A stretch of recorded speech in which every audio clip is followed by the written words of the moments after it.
Est-ce qu'on se ferait pas un petit café avant de commencer cette vidéo? Aujourd'hui, on va parler café et prononciation dans une séance de shadowing spéciale café. Allez, je me sers un petit allongé bien doux dans ma nouvelle machine Krups et je vous rejoins pour une séance de shadowing. Si vous n'avez pas encore vu la vidéo sur comment commander un café en français, je vous mets le lien dans la description. Je t'appelle Blue. You speak very good French? Yes, yes. My flowers are beautiful. De l'or. De l'or. The burger. Okay. I will recommend the burger. Bonjour, moi je m'appelle Marion, je suis professeure de français langue étrangère et mon objectif c'est de t'aider à mieux être compris et à mieux comprendre le français parlé dans la vie quotidienne grâce aux films et aux séries. Et une de mes techniques préférées, c'est la technique du shadowing. Alors je sais pas toi, mais moi, dans la vraie vie, quand j'ai envie de démarrer une conversation avec quelqu'un ou que je veux inviter quelqu'un pour discuter ou que je veux tout simplement socialiser, le café c'est toujours une super bonne excuse. Inviter quelqu'un à venir boire un café, aller boire un café avec quelqu'un, inviter quelqu'un à aller boire un café quelque part.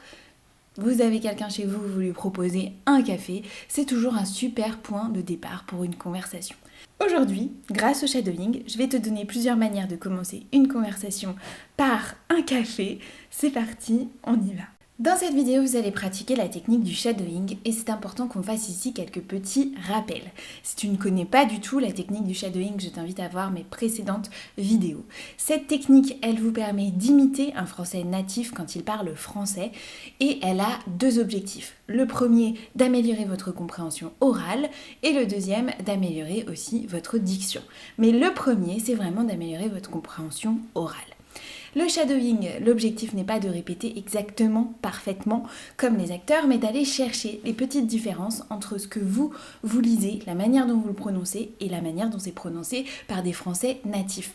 Ça va ajouter à votre bibliothèque différente, enfin à votre audiothèque même, une compréhension différente du français. Vous allez vous rendre compte de certaines liaisons, certaines manières dont les Français ont de parler, de faire les liens entre les mots. Et si c'est quelque chose qui vous intéresse, j'ai créé une série de vidéos hyper complète sur toutes les petites astuces qu'on fait en français pour avoir une prononciation fluide, pour avoir cette prononciation que souvent vous avez l'impression que c'est un espèce de gros yaourt et que les Français mangent tous leurs mots. Pour faire ça, il y a plusieurs techniques, il y a plusieurs choses qu'on met en place et c'est tout ce que je vous explique dans cette série de vidéos dont je vous mets les liens dans la description. Petit rappel utile, ce qui est important quand tu fais du shadowing, à 95%, c'est la mélodie. Comprendre le rythme, le flow de la langue. C'est pas important de se concentrer sur le son E et le son O ou de se concentrer sur un son en particulier, mais vraiment de se concentrer sur un tout. Bien sûr, ensuite on peut aller corriger quelques sons si c'est quelque chose qui vous embête réellement, mais l'important c'est surtout la mélodie. Tu peux retrouver gratuitement différentes vidéos de shadowing sur ma chaîne YouTube et j'ai aussi créé une formation complète sur comment faire bien le shadowing et toute la partie phonétique de la langue française qui vont pouvoir t'aider à mieux comprendre le français parlé et à mieux le parler. Tu veux améliorer ta compréhension du français parlé? Tu veux t'exprimer avec plus de fluidité, plus d'aisance, plus de naturel? Alors tu dois absolument rejoindre Shadowing 101. C'est un challenge de 30 jours pour t'aider à pratiquer tous les jours avec des extraits audio et vidéo. Tu vas répéter, t'enregistrer, progresser et recevoir du feedback de la communauté. C'est comme un entraînement vocal, mais en version fun, 100% français et 100% cinéma. Si tu veux améliorer ton accent, muscler tes oreilles et booster ta confiance à l'oral, alors on t'attend dans Shadowing 101. On commence avec un extrait d'un film extraordinaire, un film de deux réalisateurs que j'aime beaucoup vous conseiller quand vous apprenez le français. Il s'agit d'Éric Toledano et d'Olivier Nakache et ce film c'est Hors norme. Je vous laisse écouter l'extrait. Vous entrez boire un café? Voilà, donc c'est une phrase très simple pour inviter quelqu'un à prendre un café quand il est devant votre porte ou qu'il arrive chez vous. Vous entrez boire un café? Vous entrez boire un café? Vous entrez boire un café? Vous voyez bien, il n'y a aucune pause dans cette phrase. Donc c'est bien vous entrez boire un café, vous entrez boire un café. Donc on a vous entrez, on va faire la liaison ici. Et puis boire un café. Boire un café. On ne prononcera pas le E à la fin de boire, on va le lier avec le 1 suivant. Phrase pratique, très simple, que vous pouvez complètement vous entraîner à répéter. Vous entrez boire un café? Deuxième extrait, encore dans Hors Normes. Je te sers un café? Là, la personne est déjà chez vous, elle est, je sais pas moi, déjà entrée, et vous voulez proposer un café. Je te sers un café, je te sers un café. Je te sers un café? Donc le jeu se transforme en je te sers un café, je te sers un café, sers un, je te sers un café, je te sers un café. Vous voyez, ici, on a zéro pause, zéro montée de volume, tout est très fluide, tout est très monotone aussi. Je te sers un café. Et on a une toute petite intonation montante à la fin, puisqu'on est en train de poser une question. Je te sers un café? La version un peu plus polie, ce serait « Je vous sers un café, je vous sers un café ». Extrait maintenant d'un film de 2001 qui s'appelle « Le placard ». Quelqu'un veut un café?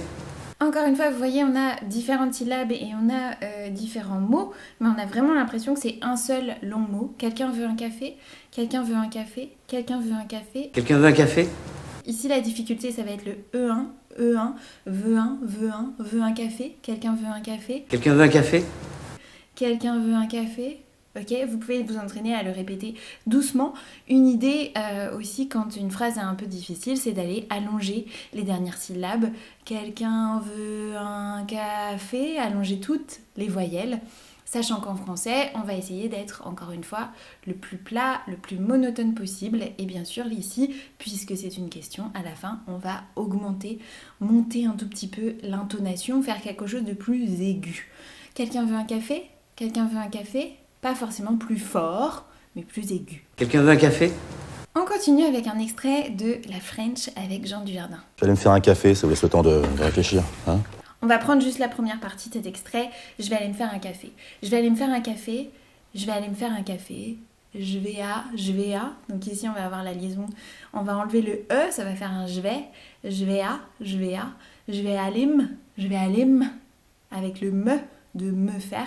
Je vais aller me faire un café. Donc on va avoir un je vais aller me faire un café. Je vais aller me faire un café. Je vais aller me faire un café. J'allais me faire un café, ça vous laisse le temps de réfléchir. Hein? Donc une autre manière de dire avec les cafés, on va se faire un café, tu veux qu'on se fasse un café, je vais me faire un café, on se fait un café, etc. Se faire un café. Donc faire un café pour soi-même, se faire un café. En français, on peut dire comme en anglais, to take a coffee, prendre un café. Prendre un café, extrait ici du film La Belle Époque. Attends, tu veux prendre un café? Ici, on a donc Fanny Ardant qui prononce très très bien « tu veux prendre un café »,« tu veux prendre un café »,« tu veux prendre un café ». Donc on a le « prendre un », sachant que une personne qui parle assez vite, elle pourrait enlever ce R et dire « tu veux prendre un café »,« tu veux prendre un café », enlever le R de « prendre » et le lier avec le 1. « Tu veux prendre un café »,« tu veux prendre un café ». Attends, tu veux prendre un café? Et enfin, un extrait du film L'important c'est d'aimer et qui vous montre quelqu'un qui commande un café dans un café. Pas n'importe quel quelqu'un. On a ici donc Jacques Dutronc et Romy Schneider qui sont en train de prendre un café. Je vous laisse les écouter. Je voudrais un café, mais avec un café, un rhum. Donc il dit je voudrais un café mais avec ok, donc ça veut dire ce signe-là, et ici dans le café, ça veut dire de l'alcool. Donc on peut dire un café avec de l'alcool, ou avec, ici, le serveur lui dit un rhum. Parfois on peut aussi mettre avec de l'eau de vie, en général avec un alcool fort. Je voudrais un café, mais avec un café, un rhum. Donc un café avec de l'alcool, on peut bien sûr parler d'un Irish coffee ou un Irish coffee.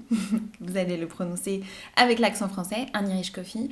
Ou alors un café avec de l'alcool, un café alcoolisé. Ou aussi on pourrait dire un café arrosé. Arrosé en général a ce synonyme de alcoolisé. Une soirée arrosée par exemple, ce sera une soirée où il y a eu beaucoup d'alcool.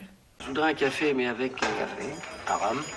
Voilà, avec toutes ces différentes manières de prononcer et de demander un café, j'espère que maintenant vous êtes prêts pour commencer de nombreuses conversations en français autour d'un café.